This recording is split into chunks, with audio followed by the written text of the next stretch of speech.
Like so many of the stories here, it was a tale of warning. It seemed there was an awful lot to fear in this place.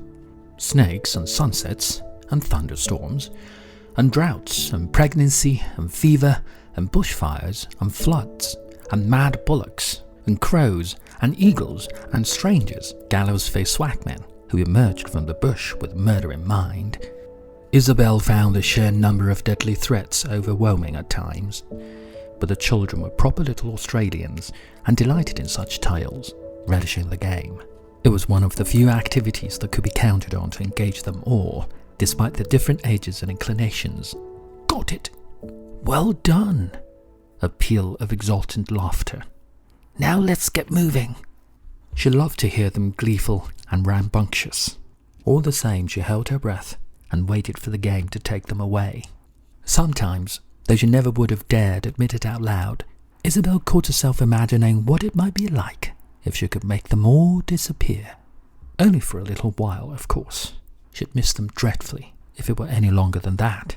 Say an hour, maybe a day, a week at most. Just long enough for her to have some time to think. There was never enough of it, and certainly not sufficient to follow a thought through to its logical conclusion. Thomas looked at her like she was mad if she ever said as much.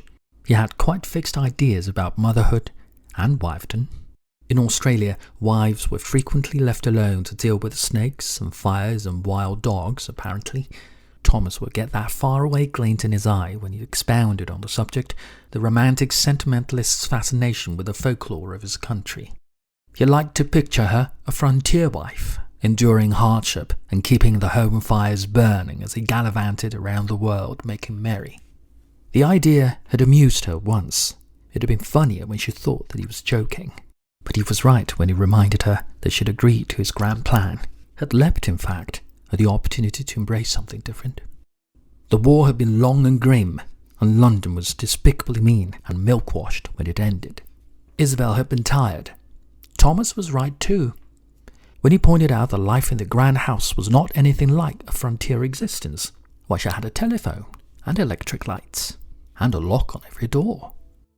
Which wasn't to say it didn't get lonely sometimes, and so very dark, when the children had gone to bed. Even reading, which had long been a source of solace for her, had started to feel like a rather isolating endeavour. Without losing her grip on the ladder, Isabel craned to see whether the curve of the swag was going to fall high enough to accommodate the table beneath. Getting it just so was a trickier task than she'd imagined. Henrik always made it look easy. She should have asked him to do it before he had finished work the previous day. There'd been no rain predicted. The bunting would have been fine to hang out overnight, but she couldn't. Things had changed between them recently, ever since she'd come upon him in the office that afternoon, working late when Thomas was in Sydney. She felt embarrassed now when she asked him to do menial jobs around the place, self-conscious and exposed.